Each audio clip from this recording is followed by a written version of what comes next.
नमस्कार दोस्तों, आप सुन रहे हैं अबू पॉडकास्ट। और आज की कहानी उन टैक्सी ड्राइवरों के लिए है जो रात की सड़कों पर गाड़ी चलाते हैं और ये मानते हैं कि सबसे डरावनी चीज सिर्फ सुनसान रास्ते होते हैं। क्योंकि सच ये है कि कुछ रातों में डर रास्तों पर नहीं, पिछली सीट पर बैठा होता है, चुपचाप, बिना आवाज किए, और तब तक कुछ नहीं करता जब तक ड्राइवर उसे अपने शीशे में देख न ले। इमरान शहर में पिछले 12 साल से टैक्सी चला रहा था। दिन में कम बोलने वाला, रात में ज्यादा सोचने वाला, क्योंकि उसे लगता था कि रात की सड़कें इंसान को उसके अपने सवालों के सामने खड़ा कर देती हैं। और उसी रात भी वो यही सोचते हुए गाड़ी चला रहा था कि आज आखिरी फेरा करके घर लौट जाएगा। बीवी और बच्चे इंतजार कर रहे होंगे, लेकिन कुछ फैसले इंसान खुद नहीं करता, रास्ते करवा लेते हैं। घड़ी में ठीक 12:15 हुए थे। हाईवे लगभग खाली था, सिर्फ स्ट्रीट लाइट्स की पीली रोशनी और टैक्सी के इंजन की हल्की आवाज। और तभी इमरान की नजर सड़क किनारे खड़ी एक औरत पर पड़ी। सफेद कपड़ों में लिपटी हुई, सिर पर दुपट्टा, चेहरा अंधेरे में आधा छुपा हुआ। और सबसे अजीब बात यह थी कि उस जगह पर न कोई बस स्टॉप था, न कोई घर। फिर भी वो औरत ऐसे खड़ी थी जैसे उसे पूरा भरोसा हो कि कोई न कोई यहां से जरूर गुजरेगा। इमरान ने ब्रेक लगाया, क्योंकि उसकी आदत थी कि वो रात में अकेली सवारियों को मना नहीं करता था। उसने शीशा नीचे किया और पूछा कि कहाँ जाना है। औरत ने बहुत धीमी आवाज में बस इतना कहा, पुराना शहर, आखिरी मोड़ तक। और उसकी आवाज में न घबराहट थी, न जल्दबाजी, बल्कि ऐसा सुकून था जो रात के इस सन्नाटे से मेल नहीं खाता था। जैसे ही औरत पिछली सीट पर बैठी, टैक्सी का मीटर अपने आप चालू हो गया, बिना बटन दबाए। और इमरान ने ध्यान दिया कि मीटर की सुई चल तो रही थी, लेकिन अजीब तरीके से, जैसे वो दूरी नहीं बल्कि वक़्त गिन रही हो। और उसी पल टैक्सी के अंदर ठंडक फैल गई। ऐसी बंद होने के बावजूद इमरान ने रियर मिरर में देखा। औरत सीधी बैठी थी, बाहर की तरफ देख रही थी, लेकिन उसकी परछाई शीशे में ठीक से दिखाई नहीं दे रही थी, जैसे रोशनी उसके शरीर को छूकर भी उसे पकड़ नहीं पा रही हो। और यहीं से इमरान के दिल में पहली बार हल्की सी बेचैनी ने जगह बनाई। टैक्सी आगे बढ़ती रही, हाईवे से पुरानी सड़क की तरफ मुड़ते हुए। और जैसे जैसे वो शहर से दूर जा रहे थे, मोबाइल नेटवर्क कमजोर पड़ने लगा। रेडियो में सिर्फ शोर बचा, और सड़क किनारे लगे साइन बोर्ड ऐसे लगने लगे जैसे बरसों से किसी ने पढ़े ही ना हो। कुछ देर बाद इमरान ने हल्की आवाज में पूछा कि इतनी रात को अकेले जाना सुरक्षित है या नहीं। और इस बार औरत ने उसकी तरफ देखा, पहली बार। और उसकी आंखों में डर नहीं बल्कि गहरी थकान थी। और उसने बस इतना कहा, मुझे देर हो गई है, बहुत देर। और ये शब्द किसी सफर की नहीं बल्कि किसी इंतजार की कहानी लग रहे थे। तभी टैक्सी के मीटर ने अचानक आवाज करना बंद कर दिया। सुई वहीं अटक गई, लेकिन पैसे बढ़ते रहे। और उसी पल इमरान को एहसास हुआ कि ये सवारी किसी आम मंजिल की तरफ नहीं जा रही, क्योंकि कुछ रास्ते ऐसे होते हैं जहां दूरी नहीं, सिर्फ अधूरापन बढ़ता है। और दोस्तों, यहीं से इस कहानी का असली डर शुरू होता है, क्योंकि अब सवाल ये नहीं है कि इमरान इस सवारी को कहां छोड़ने वाला है। सवाल यह है कि क्या वो खुद इस रात से वापस लौट पाएगा, या फिर उसकी टैक्सी भी उन गाड़ियों में शामिल हो जाएगी जिन्हें लोग अगली सुबह खाली खड़ी पाते हैं। जैसे ही टैक्सी ने हाईवे छोड़कर पुराने शहर की तरफ मुड़ना शुरू किया, इमरान को ऐसा महसूस हुआ जैसे सड़कें बदल नहीं रहीं बल्कि पीछे जा रही हों। हर मोड़ के साथ वो शहर नहीं बल्कि किसी पुराने वक्त में दाखिल हो रहा हो, क्योंकि पुराने शहर सिर्फ इमारतों से नहीं बनते, वो यादों से बनते हैं। और ये यादें जब जागती हैं तो रास्ते खुद ब खुद खुलने लगते हैं। सड़क अब पतली हो चुकी थी, दोनों तरफ बंद दुकानें, टूटे हुए शटर, दीवारों पर पुराने पोस्टर और बिजली के खंभे जिनकी लाइट बार बार झपक रही थी। और सबसे अजीब बात यह थी कि इमरान ने पहले भी इस शहर में सैकड़ों बार टैक्सी चलाई थी, लेकिन आज ये रास्ते उसे नए लग रहे थे, जैसे वो उसे पहचानते हों और सोच रहे हों कि आखिर आज उसने ही यहां आना क्यों चुना। पीछे बैठी औरत अब भी चुप थी, लेकिन उसकी चुप्पी भारी थी, जैसे किसी सवाल का जवाब खुद में दबाए बैठी हो। और इमरान को हर कुछ सेकंड में रियर मिरर देखने की आदत हो गई थी, क्योंकि उसे लग रहा था कि अगर उसने एक पल के लिए भी देखना छोड़ा तो पीछे कुछ बदल जाएगा। मीटर अब पूरी तरह अजीब व्यवहार करने लगा था। सुई कभी तेज चलती, कभी रुक जाती और कभी कभी ऐसा लगता जैसे वो उल्टा चल रही हो। और इमरान ने नोटिस किया कि पैसे बढ़ने के साथ साथ समय भी अजीब तरीके से खींच रहा है, क्योंकि उसकी घड़ी बार बार 12:15 पर ही आकर रुक जाती थी। तभी सड़क के किनारे एक पुरानी मस्जिद दिखाई दी, जिसकी दीवारों पर नमी जमी हुई थी और मीनार पर लगी घड़ी बंद पड़ी थी। और जैसे ही टैक्सी उसके सामने से गुजरी, पीछे बैठी औरत ने बहुत हल्की आवाज में कहा, यहीं से शुरू हुआ था। और ये शब्द सुनते ही इमरान की रीढ़ में सिहरन दौड़ गई, क्योंकि उसने पूछा नहीं था कि क्या शुरू हुआ था। इमरान ने हिम्मत करके पूछा कि वो किस बारे में बात कर रही है। औरत ने जवाब देने से पहले कुछ पल खामोशी ओढ़ ली, फिर बोली कि इसी शहर में उसने आखिरी बार इंसानों पर भरोसा किया था और उसी भरोसे ने उसे इस रास्ते पर ला खड़ा किया, जहां अब हर रात उसे किसी न किसी गाड़ी का इंतजार करना पड़ता है। जैसे जैसे टैक्सी आगे बढ़ी, रास्ता और भी सुनसान होता गया। गली में न कोई कुत्ता, न कोई आवाज। और तभी इमरान ने महसूस किया कि टैक्सी के टायर सड़क पर चल नहीं रहे, बल्कि किसी नरम चीज पर फिसल रहे हैं। और जब उसने नीचे देखा तो सड़क की जगह धुंध दिखाई दे रही थी, जैसे वो शहर अब जमीन पर नहीं बल्कि यादों पर खड़ा हो। पीछे से औरत की आवाज फिर आई, इस बार पहले से ज्यादा साफ, आप डर रहे हैं? और इस सवाल में डराने का कोई इरादा नहीं था, बल्कि ऐसे पूछा गया था जैसे वो ये जानना चाहती हो कि क्या इमरान भी कभी किसी रात से भागा है। और इमरान ने सच कहा कि वो डर रहा है, लेकिन किसी सवारी से नहीं, बल्कि इस एहसास से कि वो किसी ऐसी कहानी का हिस्सा बन रहा है जिसे वो समझ नहीं पा रहा। औरत ने पहली बार हल्की सी मुस्कान दी, जो रियर मिरर में बहुत हल्की दिखी, और बोली कि जो इंसान अपनी कहानी समझने की कोशिश करता है, वही डर से बाहर निकलता है। और उसी पल इमरान को लगा कि ये सवारी उसे डरा नहीं रही, बल्कि किसी इम्तिहान की तरफ ले जा रही है। पुराने शहर का आखिरी मोड़ अब सामने था, एक टूटी हुई गली जिसके आगे अंधेरा था। और जैसे ही टैक्सी उस मोड़ पर पहुंची, औरत ने कहा कि यहीं रुक जाइए। लेकिन इमरान ने देखा कि वहां कोई घर नहीं था, कोई दरवाजा नहीं, बस एक बंद रास्ता और उसके आगे सन्नाटा। और यही सन्नाटा इस कहानी का अगला दरवाजा था।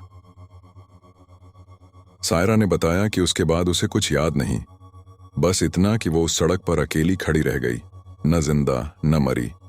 और हर रात वो उसी जगह किसी गाड़ी का इंतजार करती है, इस उम्मीद में कि शायद कोई ऐसा ड्राइवर मिलेगा जो उसे वहां तक पहुंचा दे जहां से वो आगे जा सके।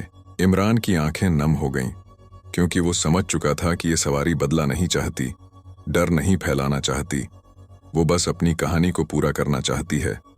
और शायद यही वजह थी कि अब तक उसने इमरान को कोई नुकसान नहीं पहुंचाया था, क्योंकि जो आत्माएं बदले से चलती हैं वो चुप नहीं रहती।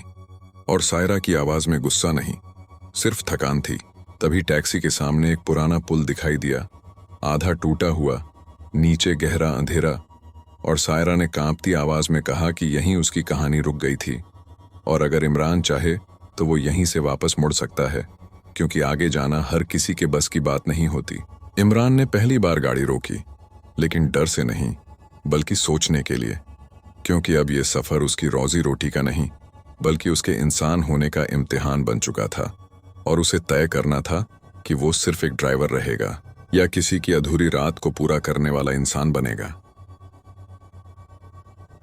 जिस पल इमरान ने टैक्सी उस पुराने टूटे हुए पुल के सामने रोकी, उसी पल हवा में कुछ बदल गया, जैसे अब तक जो डर पीछे बैठा था वो उतरकर सड़क पर खड़ा हो गया हो। क्योंकि कुछ जगहें ऐसी होती हैं जहां इंसान गाड़ी नहीं रोकता, बल्कि उसकी हिम्मत रुक जाती है। और यही पुल भी वैसा ही था, आधा अंधेरे में डूबा हुआ, नीचे गहराई में कुछ ऐसा छुपाए हुए जिसे रात भी साफ साफ दिखाने से डरती है। सायरा बिल्कुल शांत थी, लेकिन उसकी खामोशी में वो बेचैनी थी जो किसी आखिरी फैसले से पहले आती है। और इमरान को पहली बार एहसास हुआ कि वो अकेला नहीं है जो डर रहा है। पिछली सीट पर बैठी वो आत्मा भी इस पुल से उतना ही डरती है जितना वो, क्योंकि यही वो जगह थी जहां उसका सफर कभी पूरा नहीं हो पाया था। इमरान ने गाड़ी न्यूट्रल में डाल दी। इंजन की आवाज हल्की सी कांप रही थी, और उसी कंपन के साथ पुल से आती ठंडी हवा टैक्सी के अंदर घुस गई। इतनी ठंडी कि इमरान की उंगलियां स्टीयरिंग पर जमने लगीं और तभी उसे महसूस हुआ कि पीछे का शीशा धीरे धीरे धुंधला हो रहा है, जैसे कोई सांस बिल्कुल पास से ले रहा हो। उसने रियर मिरर में देखा तो सायरा अब पहले जैसी साफ नहीं दिख रही थी। उसका चेहरा हल्का सा धुंधला हो रहा था, जैसे समय उसे वापस खींच रहा हो। और उसी पल उसने बहुत धीमी आवाज में कहा कि अगर वो आज इस पुल को पार नहीं कर पाई तो शायद उसे हर रात यहीं लौटना पड़ेगा, उसी मोड़ पर, उसी इंतजार में। और ये शब्द किसी धमकी जैसे नहीं बल्कि किसी मजबूरी जैसे लग रहे थे। तभी पुल के उस पार अचानक कुछ हरकत हुई। अंधेरे में कुछ आकृतियां दिखाई देने लगीं, जैसे कई लोग बिना चेहरा दिखाए खड़े हों। और इमरान को समझ आ गया कि ये वो लोग हैं जो कभी इस रास्ते से गुजरे थे और लौट नहीं पाए। उनकी मौजूदगी भारी थी, लेकिन उनमें कोई गुस्सा नहीं था। बस एक खामोश अपील थी कि कोई आगे बढ़े, कोई इस रास्ते को पूरा करे। इमरान का दिल जोर जोर से धड़कने लगा, क्योंकि अब ये डर सिर्फ सायरा का नहीं रहा, ये उन सब का बन गया था जिनकी रातें अधूरी रह गई थीं। और टैक्सी का मीटर अचानक फिर से चलने लगा, लेकिन इस बार तेजी से नहीं बल्कि बहुत धीरे, जैसे हर मीटर आगे बढ़ने से किसी की रिहाई जुड़ी हो। उस पल इमरान ने गहरी सांस ली और गाड़ी को धीरे धीरे आगे बढ़ाया। पुल के ऊपर, जहां सड़क टूटी हुई थी, रेलिंग गायब थी और नीचे सिर्फ काला अंधेरा था। और हर इंच आगे बढ़ते हुए उसे ऐसा लग रहा था जैसे वो सिर्फ गाड़ी नहीं चला रहा, बल्कि किसी की आखिरी उम्मीद को सहारा दे रहा हो। जैसे ही टैक्सी पुल के बीच पहुंची, हवा अचानक बहुत तेज हो गई। टैक्सी हिलने लगी और पीछे से सायरा की आवाज कांपती हुई आई कि बस थोड़ा सा और उसी पल इमरान ने देखा कि पुल के उस पार की आकृतियां अब पीछे हटने लगीं, जैसे उन्हें भरोसा हो गया हो कि आज कोई रुकने वाला नहीं है। लेकिन तभी टैक्सी के आगे का रास्ता अचानक धुंध में गायब हो गया। इंजन की आवाज बंद हो गई और टैक्सी बीच पुल पर रुक गई। और यही वो पल था जहां हर कहानी टूटती है या बनती है, क्योंकि अब इमरान के पास ना आगे का रास्ता साफ था, न पीछे लौटने का भरोसा। सायरा ने बहुत धीमी आवाज में कहा कि अगर गाड़ी यहीं रुक गई तो वो फिर से बिखर जाएगी। और इमरान ने पहली बार अपनी आंखें बंद करके दुआ मांगी, डर से नहीं बल्कि इंसानियत से, क्योंकि वो समझ चुका था कि ये लड़ाई भूत और इंसान की नहीं, अधूरे और पूरे होने की है।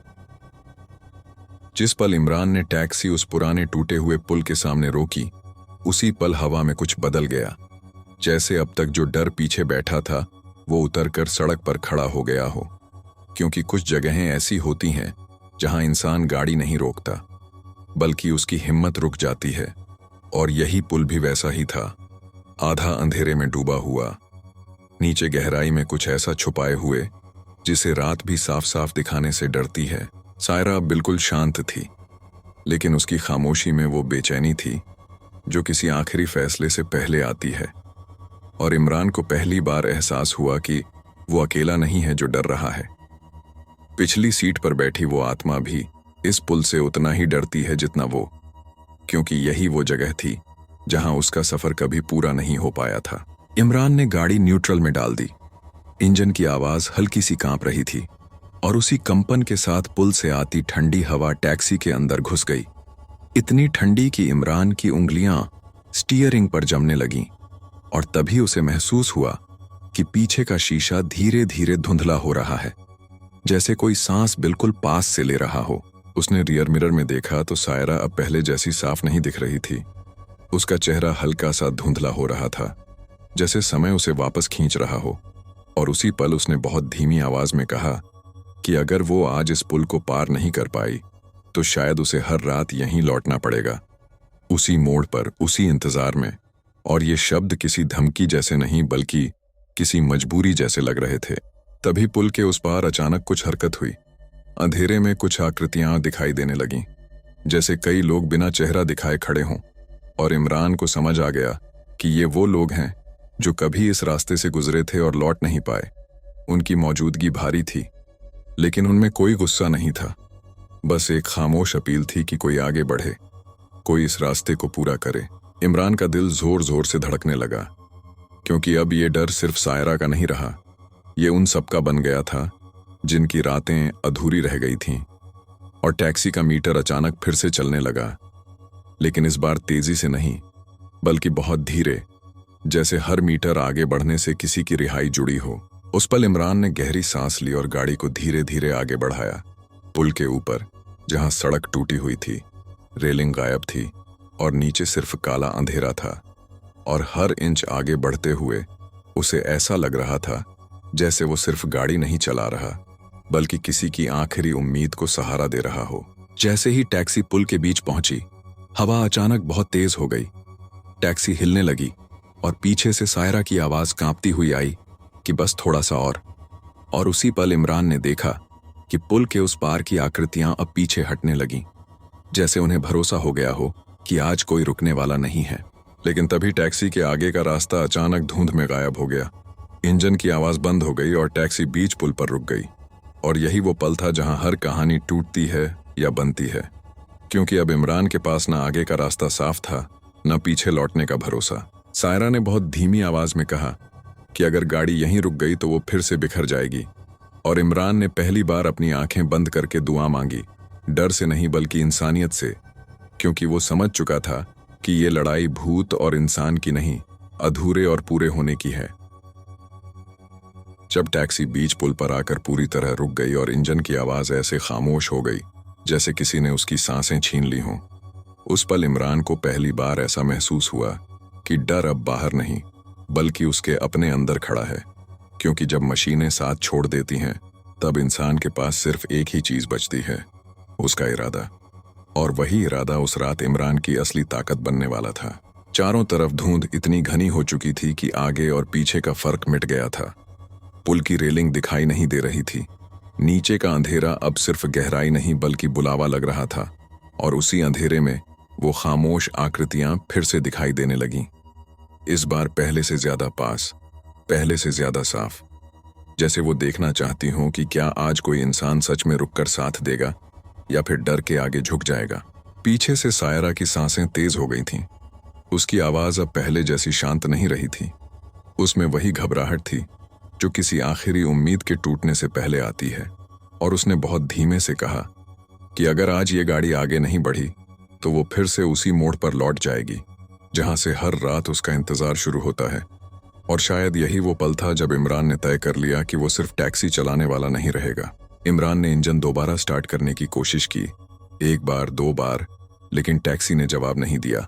और हर कोशिश के साथ पुल की हवा और तेज होती गई, जैसे कोई ताकत उसे रोकने की कोशिश कर रही हो। लेकिन उसी शोर के बीच इमरान को अपने पिता की बात याद आई कि कुछ रास्ते गाड़ी से नहीं, नीयत से पार होते हैं। और उसी याद ने उसके हाथों की कपकपाहट को थाम लिया। उसने स्टीयरिंग को कसकर पकड़ा और सायरा से कहा कि वो अकेली नहीं है, चाहे गाड़ी चले या ना चले, वो उसे यहां छोड़कर नहीं जाएगा। और ये शब्द किसी वादे जैसे नहीं, बल्कि किसी फैसले जैसे थे। और जैसे ही ये फैसला हवा में गूंजा, टैक्सी के अंदर की ठंड अचानक कम होने लगी। तभी इमरान ने देखा कि मीटर, जो अब तक उल्टा सीधा चल रहा था, धीरे धीरे सामान्य होने लगा। सुई स्थिर हुई और पहली बार पैसे नहीं बल्कि दूरी दिखाने लगी। और उसी पल टैक्सी के बोनट के नीचे से हल्की सी आवाज आई, जैसे इंजन ने फिर से सांस ली हो। धुंध के उस पार अब एक हल्की सी रोशनी दिखाई देने लगी, बहुत कम, लेकिन इतनी कि ये यकीन दिला सके कि अंधेरा हमेशा आखिरी नहीं होता। और उन खामोश आकृतियों ने एक एक करके पीछे हटना शुरू कर दिया, जैसे उन्हें समझ आ गया हो कि आज कोई अधूरी कहानी पूरी होने जा रही है। सायरा की परछाई अब पहले से ज्यादा साफ दिखने लगी थी। उसका चेहरा धुंधला नहीं बल्कि शांत लग रहा था, और उसकी आंखों में पहली बार डर की जगह उम्मीद दिखाई दी, क्योंकि शायद उसे भी यकीन होने लगा था कि हर टैक्सी ड्राइवर उस रात वाले ड्राइवर जैसा नहीं होता। इमरान ने फिर से चाबी घुमाई, इस बार बिना जल्दबाजी के, बिना डर के, और इंजन एक गहरी आवाज के साथ चालू हो गया, जैसे उसने भी तय कर लिया हो कि आज वो बीच रास्ते नहीं रुकेगा। और टैक्सी धीरे धीरे आगे बढ़ने लगी, पुल के उस हिस्से की तरफ जहां रोशनी इंतजार कर रही थी। जैसे ही टैक्सी पुल के आखिरी सिरे पर पहुंची, हवा अचानक थम गई, धुंध पीछे छूट गई और सड़क साफ दिखाई देने लगी। और उसी पल सायरा की आवाज बहुत हल्की हो गई। उसने कहा कि अब वो बहुत पास है, बहुत ज्यादा पास। और ये शब्द किसी मंजिल के नहीं बल्कि मुक्ति के लग रहे थे। इमरान की आंखों में आंसू आ गए, लेकिन ये आंसू डर के नहीं थे, बल्कि उस सुकून के थे जो तब मिलता है जब इंसान किसी अनजान के लिए भी सही काम कर पाता है। और उसे एहसास हुआ कि शायद यही वजह थी कि उस रात उसे ये सवारी मिली थी। जैसे ही टैक्सी पुल के उस पार निकलकर सीधी सड़क पर आई और धुंध पूरी तरह पीछे छूट गई, इमरान को ऐसा महसूस हुआ जैसे किसी ने उसकी छाती से बहुत भारी पत्थर हटा दिया हो। क्योंकि कुछ रास्ते पार करने के बाद इंसान ये समझ पाता है कि डर रास्ते में नहीं था, वो तो उस फैसले में छुपा था जिसे लेने से वो हिचक रहा था। और अब जब फैसला लिया जा चुका था तो रास्ता अपने आप खुल गया था। सड़क अब पहचान में आने लगी थी। टूटे हुए साइन बोर्ड, पुराने पेड़ और दूर जलती हुई स्ट्रीट लाइट्स। और सायरा बहुत शांति से पीछे बैठी बाहर देख रही थी, जैसे वो पहली बार इस रास्ते को बिना डर के देख पा रही हो। और उसकी मौजूदगी अब पहले जैसी भारी नहीं थी, बल्कि हल्की लग रही थी, जैसे कोई बोझ धीरे धीरे उतर रहा हो। कुछ देर बाद सायरा ने इमरान से कहा कि अब बस थोड़ी ही दूर बची है। और ये कहते वक्त उसकी आवाज में वो थकान नहीं थी जो पहले थी, बल्कि एक अजीब सा सुकून था, जैसे कोई बहुत लंबा इंतजार आखिरकार खत्म होने वाला हो। और इमरान ने बिना सवाल किए गाड़ी आगे बढ़ा दी, क्योंकि अब उसे मंजिल पूछने की जरूरत नहीं थी। टैक्सी एक पुराने कब्रिस्तान के पास आकर रुकी, जिसके गेट पर जंग लगा हुआ था और अंदर बहुत हल्की रोशनी जल रही थी। और इस जगह को देखकर इमरान का दिल एक पल के लिए फिर से कांपा।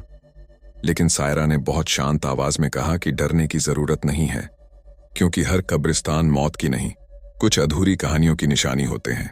सायरा टैक्सी से उतरी, लेकिन जमीन पर उसके कदमों की कोई आवाज नहीं आई। और उसने इमरान की तरफ मुड़कर बहुत शुक्रिया के साथ देखा। उस नजर में न डर था न शिकायत, बस एक सच्ची राहत। और उसने कहा कि वो अब अकेली नहीं है, क्योंकि उसे पता है कि कोई तो है जिसने उसकी बात सुनी। इमरान ने पूछा कि क्या अब वो ठीक है, और सायरा ने मुस्कुराकर कहा कि ठीक होना शायद सही शब्द नहीं है, लेकिन अब वो अटकी हुई नहीं है। और यही सबसे बड़ी बात है, क्योंकि अटकना ही असली सजा होती है। और उसी पल हवा में हल्की सी गर्माहट फैल गई। जैसे ही सायरा ने कब्रिस्तान के अंदर कदम रखा, उसकी परछाई धीरे धीरे हल्की होने लगी, लेकिन डरावनी तरह से नहीं, बल्कि ऐसे जैसे धूप में कोई साया धीरे धीरे गायब होता है। और इमरान ने देखा कि जहां वो खड़ी थी वहां अब सिर्फ सन्नाटा नहीं, बल्कि शांति थी। टैक्सी का मीटर अपने आप रुक गया, और इस बार कोई अजीब आवाज नहीं आई, न सुई उलटी चली, न समय अटका। सब कुछ बिल्कुल सामान्य था। और इमरान को समझ आ गया कि ये सफर अब खत्म हो चुका है, कम से कम इस रात का। लेकिन जैसे ही वो गाड़ी मोड़कर वापस जाने लगा, उसे रियर मिरर में कुछ दिखाई दिया। सायरा दूर खड़ी मुस्कुरा रही थी, और उसके पीछे वही खामोश आकृतियां अब धुंध में नहीं, बल्कि रोशनी में खड़ी थीं, शांत, बिना किसी शिकायत के, जैसे उन्हें भी अपना रास्ता मिल गया हो। इमरान ने पहली बार चैन की सांस ली, क्योंकि उसे एहसास हो गया था कि डर हमेशा जीतता नहीं है, कभी कभी इंसानियत जीत जाती है। और यही जीत इस कहानी का असली मोड़ थी। उस रात के बाद जब इमरान घर पहुंचा और पहली बार बिना पीछे देखे टैक्सी से उतरा, तब उसे यह एहसास नहीं था कि असली बदलाव किसी डरावनी घटना के तुरंत बाद नहीं आता, बल्कि अगली सुबह आता है, जब सब कुछ वैसा ही दिखता है, लेकिन इंसान खुद वैसा नहीं रहता। और यही सुबह इमरान की जिंदगी की सबसे अजीब लेकिन सबसे सुकून भरी सुबह बनने वाली थी। सूरज निकल चुका था, मोहल्ले की आवाजें शुरू हो गई थीं, दूध वाला, बच्चों की हंसी और दूर कहीं अजान की आवाज। लेकिन इन सब के बीच इमरान को कुछ अलग महसूस हो रहा था, क्योंकि उसकी छाती पर वो बोझ नहीं था जो सालों से बिना नाम के जमा था। और उसे समझ नहीं आ रहा था कि यह हल्कापन थकान का है या उस रात की किसी दुआ का असर। जब वो टैक्सी के पास पहुंचा तो उसने नोटिस किया कि गाड़ी बिल्कुल सामान्य लग रही थी, न कोई खरोंच, न कोई खराबी। मीटर सही काम कर रहा था, लेकिन सीट के पीछे जहां सायरा बैठी थी वहां अब भी हल्की सी ठंडक महसूस हो रही थी, डरावनी नहीं, बल्कि किसी शांत याद जैसी। और इमरान ने पहली बार उस सीट पर हाथ रखकर बुदबुदाया कि अब सब ठीक है। दिन में सवारियां आती रहीं, कोई दफ्तर जा रहा था, कोई बाजार, कोई स्टेशन, लेकिन इमरान के लिए हर सवारी अलग लग रही थी। क्योंकि अब वो सिर्फ मंजिल नहीं देख रहा था, वो इंसानों को देख रहा था। उनकी आवाज़ों में छुपी थकान, आंखों में छुपी जल्दी, और उसे एहसास हुआ कि हर टैक्सी में बैठने वाला इंसान कहीं ना कहीं कुछ छोड़कर आया होता है। शाम के वक्त जब वो उसी पुराने शहर के रास्ते से गुजरा जहां पिछली रात सब कुछ बदला था, तो दिल अपने आप जोर से धड़क गया। लेकिन सड़क बिल्कुल सामान्य थी। लोग थे, दुकानें खुली थीं, और वो टूटा हुआ मोड़ भी अब उतना डरावना नहीं लग रहा था, जैसे रात ने अपना काम पूरा कर लिया हो और दिन ने सब कुछ वापस ले लिया हो। तभी एक बुजुर्ग आदमी ने टैक्सी रोकी, चेहरा थका हुआ, हाथ कांपते हुए, और बैठते ही उसने कहा कि उसे उसी पुराने पुल के पास छोड़ दिया जाए। और ये सुनते ही इमरान का दिल एक पल के लिए बैठ गया, क्योंकि कुछ इत्तेफाका ऐसे होते हैं जो इत्तेफाका नहीं होते। इमरान ने गाड़ी चलाते हुए पूछा कि वहां कौन रहता है, और बुजुर्ग ने बहुत धीमी आवाज में कहा कि उसकी बेटी कभी वहीं रहती थी और अब वो हर हफ्ते वहां जाकर उसके लिए दुआ करता है, क्योंकि कुछ रिश्ते टूटते नहीं हैं, बस दिखाई देना बंद हो जाते हैं। और ये बात सुनते ही इमरान की आंखें भर आईं। जब टैक्सी उस पुल के पास पहुंची, बुजुर्ग आदमी ने किराया दिया, दुआ दी और उतर गया। और इमरान ने देखा कि वो आदमी बिल्कुल उसी जगह खड़ा था जहां पिछली रात सायरा उतरी थी। लेकिन इस बार वहां डर नहीं था, सिर्फ याद थी, और यही फर्क था। इमरान समझ गया कि उस रात की घटना सिर्फ एक आत्मा की मुक्ति नहीं थी, वो उसके लिए भी एक रास्ता खोल गई थी। अब वो डर से नहीं भागेगा, और अगर कभी किसी को उसकी जरूरत होगी तो वो आंखें बंद करके आगे नहीं बढ़ जाएगा।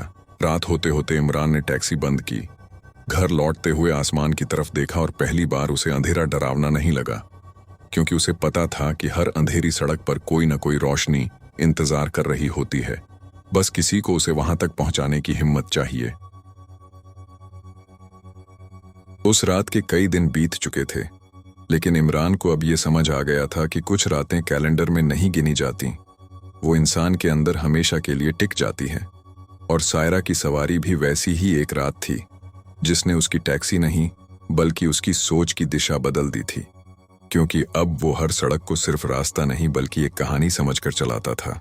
इमरान ने टैक्सी चलाना नहीं छोड़ा, लेकिन अब वो रात की सड़कों से डरता भी नहीं था, क्योंकि उसे पता था कि डर तब आता है जब इंसान अकेला होता है, और अब वो अकेला नहीं था। उसके साथ एक भरोसा था कि अगर उसने एक बार सही काम किया है तो जिंदगी दोबारा मौका जरूर देगी, और यही भरोसा उसकी सबसे बड़ी ढाल बन चुका था। एक शाम जब वो टैक्सी लेकर उसी हाईवे पर पहुंचा जहां पहली बार सायरा को देखा था, उसे एक पल के लिए वही पुराना सन्नाटा महसूस हुआ, वही पीली लाइट, वही ठंडी हवा, लेकिन इस बार वहां कोई सफेद कपड़ों वाली औरत नहीं थी। और यही सबसे बड़ा सबूत था कि कुछ अधूरी कहानियां सच में पूरी हो जाती हैं। तभी इमरान ने सड़क किनारे एक छोटा सा दिया जलता हुआ देखा, बिल्कुल उसी जगह, बिना किसी के दिखाई दिए, और वो समझ गया कि ये कोई डराने का इशारा नहीं बल्कि शुक्रिया था। एक ऐसा शुक्रिया जो शब्दों में नहीं बल्कि सुकून में महसूस होता है, और उसकी आंखें अपने आप नम हो गईं। कुछ दिनों बाद इमरान को पुराने शहर की मस्जिद के बाहर एक नोटिस बोर्ड दिखा, जिस पर लिखा था कि बरसों बाद एक खोई हुई लड़की की पहचान हो पाई है, और उसके परिवार ने आखिरकार उसकी याद में दुआ रखी है। और ये पढ़ते ही इमरान को एहसास हुआ कि सायरा अब सिर्फ एक रात की सवारी नहीं रही, उसकी कहानी अब लोगों तक पहुंच चुकी थी। इमरान उस दिन देर तक टैक्सी नहीं चलाया, वो घर जल्दी लौट आया, बच्चों के साथ बैठा, बीवी से बातें की, और पहली बार उसने महसूस किया कि घर लौटना सिर्फ दरवाजा खोलने का नाम नहीं होता, बल्कि मन के अंदर पहुंचने का नाम होता है। और यही वो चीज थी जो सायरा उसे सिखाकर गई थी। अब जब भी कोई अकेली सवारी रात में उसकी टैक्सी रोकती, इमरान सिर्फ मीटर नहीं देखता था, वो चेहरे भी देखता था, आवाज भी सुनता था, क्योंकि उसे पता था कि हर इंसान कहीं ना कहीं किसी पुल पर खड़ा होता है, और कभी कभी उसे बस इतना चाहिए होता है कि सामने वाला इंसान उसे आधे रास्ते में न छोड़े। कई महीनों बाद एक बिल्कुल सामान्य रात में इमरान ने रियर मिरर में हल्की सी परछाई देखी, डरावनी नहीं बल्कि मुस्कुराती हुई, और उसने बिना कुछ कहे सिर हिला दिया, क्योंकि कुछ रिश्तों में बातें करने की जरूरत नहीं होती, बस समझ लेना काफी होता है। उस रात टैक्सी का मीटर बिल्कुल सही चला, न रुका न उल्टा घूमा, और यही उसकी जिंदगी का सबसे बड़ा चमत्कार था, क्योंकि अब सब कुछ सामान्य था, और कभी कभी सामान्य होना ही सबसे बड़ा सुख होता है।